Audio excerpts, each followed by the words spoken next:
Shalom Bapak Ibu Saudara yang dikasihi Tuhan Yesus Kristus. Hari ini kembali lagi bersama dengan kami di POKP Podcast atau Podcast PO Kemang Pratama.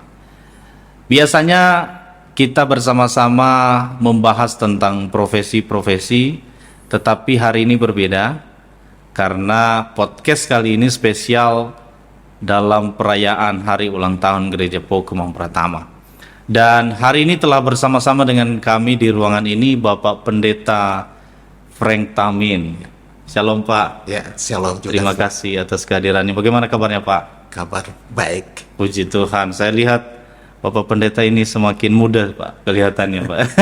Tapi rambutnya nggak bisa ditipu. Usia berapa sekarang Pak? Usia menjelang 70. Menjelang 70. Puji Tuhan. Tapi semangat muda Pak ya dalam pelayanan. Ya, baik Bapak Ibu Saudara, hari ini kita akan bersama-sama mereview kembali, mengingat kembali bagaimana pertumbuhan Gereja PO Kemang Pratama. Karena kalau kita lihat pada tanggal 30 Agustus nanti, PO Kemang Pratama sudah berusia 30 tahun Pak.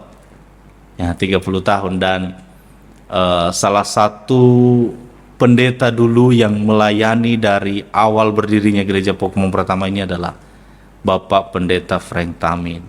Beliau sangat memahami dan menyaksikan sendiri bagaimana Gereja PO Kemang Pratama ini bertumbuh dengan luar biasa. Baik Pak, pertanyaan saya yang pertama, Bapak berapa lama menggembalakan di PO Pak? Dari tahun berapa Pak sampai tahun berapa ya? Secara fixnya saya nggak bisa lupa ya, penempatan momentumnya. Iya. Tapi saya bersama jemaat yang pada waktu itu kurang lebih tahun 89 akhir. 89 akhir. Iya, itu kami sudah mulai beraktivitas. Ya, untuk menampung aspirasi dan kerinduan dari umat Kristen yang ada di pemukiman ini. Oh, jadi ini sebenarnya mendirikan PO ini karena ada aspirasi, masukan-masukan dari warga Kristen Kemang Pratama. Betul sekali. Bahkan awal pertama itu ya kita bergandengan tangan juga dengan saudara-saudara kita dari Katolik. Oh, dari Katolik juga ya? Jadi kepengurusan awal itu termasuk di dalam juga saudara-saudara kita dari Katolik. Oke. Ya. Oh iya. Tapi itu sampai ke pengurusan yang mencirikan itu kami merintis dari rumah ke rumah dulu. Dari rumah ke rumah. Jemaat. Mungkin Bapak bisa ceritakan Pak bagaimana sejarah singkatnya Pak. Bagaimana dari tempat mana? Saya pernah dengar dulu katanya dari Lapten pindah ke Bank Mandiri yang sekarang. Bagaimana itu ceritanya Pak? Jadi sebenarnya awal pertama umat Kristen di Kemang Pratama ini kita merasa perlu untuk bagaimana membentuk suatu wadah dan akhirnya untuk mengarah ke sana kami akhirnya memutuskan untuk beribadah dari rumah ke rumah. Dari rumah ke rumah. Dan dari rumah ke rumah itu berjalan cukup lama. Iya. Berjalan cukup lama. Lalu akhirnya ya memang kebutuhan pelayanan gerejawi itu harus juga dipenuhi karena memang dari umat itu hal tersebut itu adalah sesuatu yang tidak bisa ditunda. Jadi ada yang meninggal, ada yang menikah, ada semua kegiatan-kegiatan yang bersifat seremoni Kristen itu akhirnya kami lakukan dan pada saat itu memang wadahnya belum resmi, tapi karena saya ditunjuk oleh umat yang ada, maka kegiatan-kegiatan tersebut akhirnya bisa dilaksanakan. Jadi akhirnya kami juga dipantau oleh developer. Developer. Ya. Pada saat itu akhirnya setelah kami dianggap rupanya ini eksis nih. Eksis, lalu akhirnya kami dipinjamkan ruko. Jadi awal pertama itu ruko Blok M. Itu yang masih kecil. Lalu lambat laun umat makin hari makin antusias. Makin banyak. Makin banyak. Lalu akhirnya yang terakhir itu kami dipinjamkan ruko yang sekarang jadi Bank Mandiri. Bank Mandiri. Jadi pada saat itu sebenarnya itu kegiatan-kegiatan yang bersifat gerejawi kami sudah berhasil melaksanakan kesemuanya. Oh. Dari katekisasi dan juga CD baptis dewasa, bahkan pernikahan dan lain-lain sudah kami sempat selenggarakan itu. Dan pada waktu itu dari ruko pindah ke ruko yang sekarang akhirnya kantor Mandiri sekarang itu. Ya. Itu kepengurusannya itu memang betul-betul sifatnya sangat ekumenis, bahkan di dalamnya tergabung juga saudara-saudara kita dari Katolik. Jadi komposisinya sebenarnya kalau ditelusuri kita bisa menemukan semua bukti autentik tentang kepengurusan itu ada. Jadi dari situ tadi Bapak Gembala sebut Laptem itu adalah momentum setelah. Sebenarnya sebelum kami dipercayakan untuk menempati dua ruko dari developer itu kami gunakan untuk kegiatan ibadah, itu adalah awal. Itu jadi masih dari rumah ke rumah, akhirnya kami sepakat untuk menyelenggarakan Natal perdana. Natal perdana? Iya. Di Lapten? Di Lapten tersebut. Jadi di situ semua dari Pantai Kosta, dari HKBP, dari GPDI, dari umat Katolik juga kita bergandengan tangan. Waktu itu belum ada gereja Pak di Kemang Pratama? Belum. Berarti POUK satu-satunya waktu itu? Iya. Sebenarnya POUK itu merupakan perintis dan sebenarnya kami berharap dan itu juga diarahkan oleh developer. Puji Tuhan. Supaya semua umat Kristen yang ada di Kemang Pratama di pemukiman ini kalau bisa berkumpul bersatu. Jadi akhirnya setelah dari ruko yang sekarang menjadi kantor Mandiri itu, akhirnya kami pengurus datang menghadap ke pimpinan developer. Lalu dari sana akhirnya kami diterima dengan baik, lalu dijanjikan sehingga akhirnya kami dari ruko tersebut makin hari makin antusias umat Kristiani yang ada di sini. Lalu akhirnya kami ditempatkan di sekarang yang sekarang jadi diambil oleh saudara-saudara kita. Di Kemang 2, di Kemang 2. Itu cukup lama. Jadi penempatan batu pertama saya yang meletakkan. Bapak yang pertama. Jadi itu secara garis besar. Seperti itu. Jadi setelah dari Kemang 2 itu pindah ke sini masih Bapak waktu itu gembalanya gitu Pak ya? Iya. Jadi pada waktu di Kemang 2 itu untuk pertama kali komposisi sebagai wadah itu sudah terbentuk. Lalu karena kita harus punya payung. Jadi betul. Waktu itu belum ada kejelasan apa kita mau gabung ke Aras Nasional di mana wadah itu adalah GPDI atau apa Bethel atau gereja-gereja mainstream, gereja-gereja Protestan itu masih belum kami sepakat. Dengan berjalannya waktu kepengurusan yang masih sederhana itu kami selalu berembuk bersama, berdoa dan akhirnya memutuskan. Dan rupanya mayoritas kita harus akui bahwa mayoritas di sini itu dari gereja mainstream. Dari HKBP, BNKP dan gereja-gereja sekarang banyak ada yang menyebut gereja tua akhirnya menyadari pertimbangan itu akhirnya kita coba melihat rupanya di PGI sendiri ada wadah yang dipikirkan untuk menyatukan semua gereja-gereja. Ada yang sifatnya ekumenis. Lalu akhirnya kami diarahkan ke PGI untuk sebagai pembinanya dan kami akhirnya memilih POUK. Dan pengurus akhirnya harus bekerja keras menyiapkan segala perangkat-perangkat yang diperlukan secara organisatoris dan akhirnya kita melangkah lalu membuat visi lalu juga tata semua itu secara resmi kita bentuk panitia kecil untuk bahkan ADART juga itu kami rancang mulai dari di Kemang 2 itu kami sudah memikirkan itu. Luar biasa Pak ya. Dan inilah keunikannya sebenarnya POUK ini oikumene dari berbagai denominasi. Betul. Dulu bagaimana Pak? Kalau sekarang kan saya lihat dari beberapa denominasi banyak di sini, bisa di atas 10 denominasi lah jemaat sini. Betul. Dulu banyak juga Pak ya. Dulu banyak, Banyak, lebih. Dan sebenarnya saya pribadi ya, saya Iya. sendiri secara pribadi begitu antusias. Oleh karena itu, saya berharap supaya kita harus komitmen bersama, Iya, sehingga esensi oikumenes itu Oikumenes. betul-betul kita kawal dan jaga supaya Iya. jangan sampai.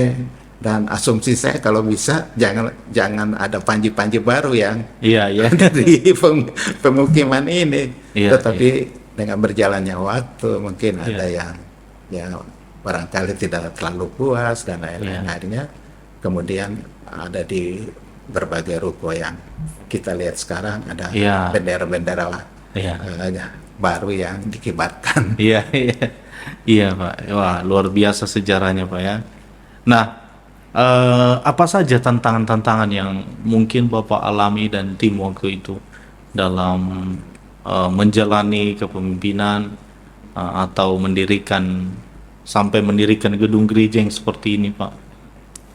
Iya, sebenarnya tantangan yang paling utama ya, ini bukan rahasia lagi, adalah bagaimana merangkum dan mempersatukan berbagai latar belakang yang ada. Dan itulah menjadi tantangan sekaligus bagi kami pengurus pada waktu itu untuk mencoba memberikan warna khusus ya. Dan itulah usaha maksimal yang kami akhirnya telurkan melalui semua anggaran dasar maupun visi yang kami letakkan. Dan saya secara pribadi sangat puas ya, karena visi itu masih dipertahankan sampai generasi Bapak yang ditunjuk sebagai gembala pada hari ini dan perangkat pengurus penatua yang ada. Dan itu yang membanggakan dan membuat hati saya bergembira, masih menjadi ciri yang tetap dikawal dan dipelihara. Karena itulah juga mungkin spirit saya ada di sana, karena perjalanan sejak awal kehadiran eksistensi POG ada di pemukiman ini, itu kita berangkat dan kita sepakat supaya ciri ini harus jaga baik-baik. Karena dengan berjalan waktu akhirnya saya juga harus berkiprah dan interaksi dengan wadah yang sama. Nah, kita maju dan menampilkan diri bahwa kita ini betul-betul mempertahankan esensi dari oikumene itu. Dan saya pada waktu pertukaran mimbar, saya lihat, wah, kita bangga karena kita mencoba untuk mengawal, dan apa yang dipesankan oleh PGI itu kita tangkap dan kita coba teruskan dan jabarkan dalam pelayanan kita di pemukiman ini. Jadi dan saya berharap juga itu menjadi sesuatu yang harus menjadi perhatian bagi kepimpinan. Kepimpinan bisa bertukar, tetapi visi ini tetap kalau lama. bisa dipertahankan. Jadi mungkin sejarahnya pada waktu itu agak alot. agak alot karena mungkin secara spesifik saya menggarisbawahi bahwa tata ibadah atau liturgi yang punya itu ada panitia kecil yang merumuskan dan itu tidak mudah. Iya betul. Tapi kita akhirnya menyadari bahwa kita kan dari berbagai latar belakang dan kita datang ke sini untuk saling menerima, saling mengasihi, akhirnya menghasilkan sebuah liturgi yang memang akhirnya kalau kita lihat pokok yang lain, mereka condong kepada satu sisi tertentu, satu sinode tertentu lah ya. Iya, tapi kita oikumene dan kita datang dan hadir untuk memberikan gambaran apa esensi dari oikumene itu. Jadi memang tidak akan memuaskan semua pihak, khususnya buat anggota-anggota gereja yang ada di pemukiman ini. Tapi kita sudah sepakat untuk saling menerima, saling menyadari bahwa kita berbeda, tetapi perbedaan itu jangan sampai membuat kita berpisah, tetapi harusnya memperkaya kita sehingga kita bisa saling mendoakan, saling melayani. Iya, iya. Iya, Jadi tantangan mempersatukan tadi, tapi tantangan itu bisa sekaligus menjadi keunikan sebenarnya iya, ya. betul, Ya, karena kalau saya lihat kita ini kayak Indonesia mini begitu Pak ya. betul. Karena dari berbagai suku ya Pak, Iya.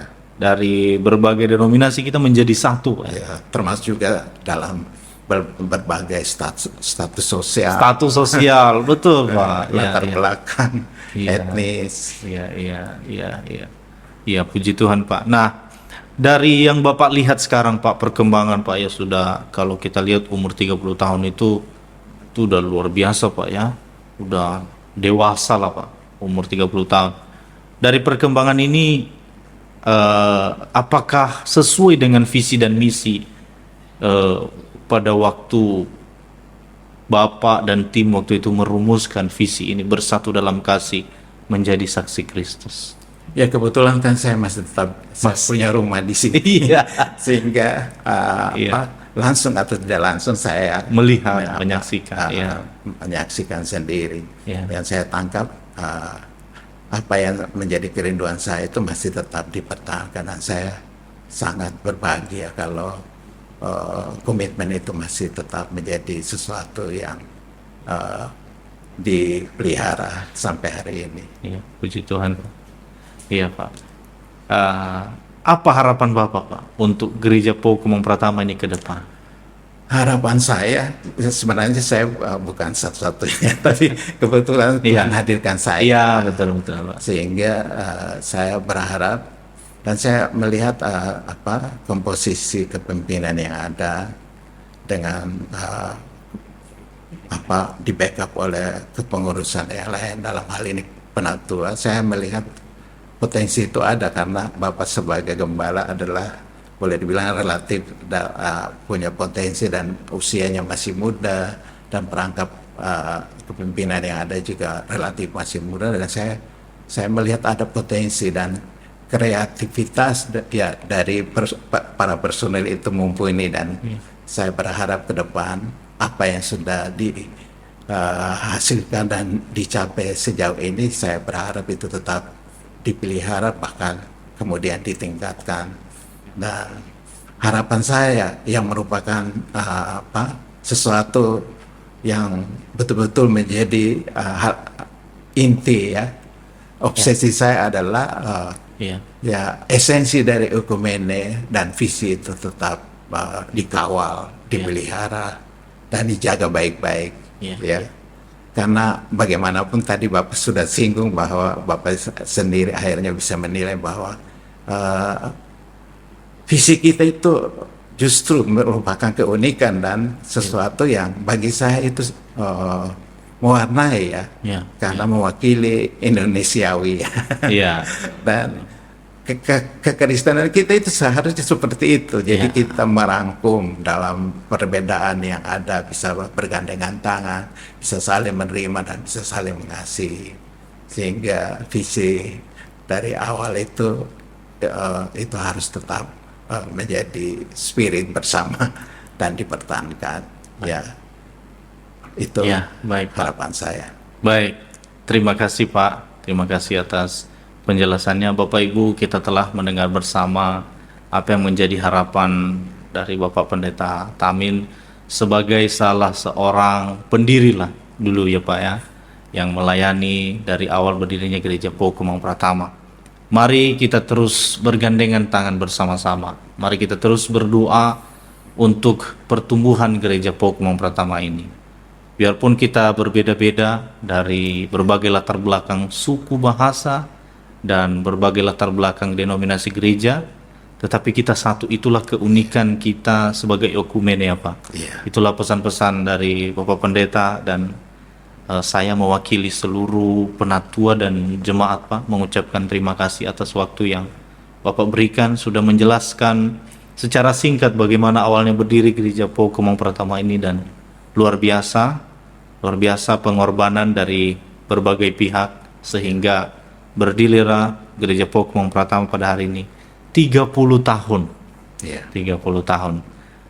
Dan kita percaya semua itu karena anugerah Tuhan. Amin. Dan kalau sampai 30 tahun Tuhan sudah menolong gereja ini, maka di tahun-tahun ke depan Tuhan yang sama yang akan terus menolong gereja ini. Sekali lagi terima kasih banyak Pak. Tuhan Yesus memberkati. Demikianlah podcast kita hari ini Bapak Ibu Saudara.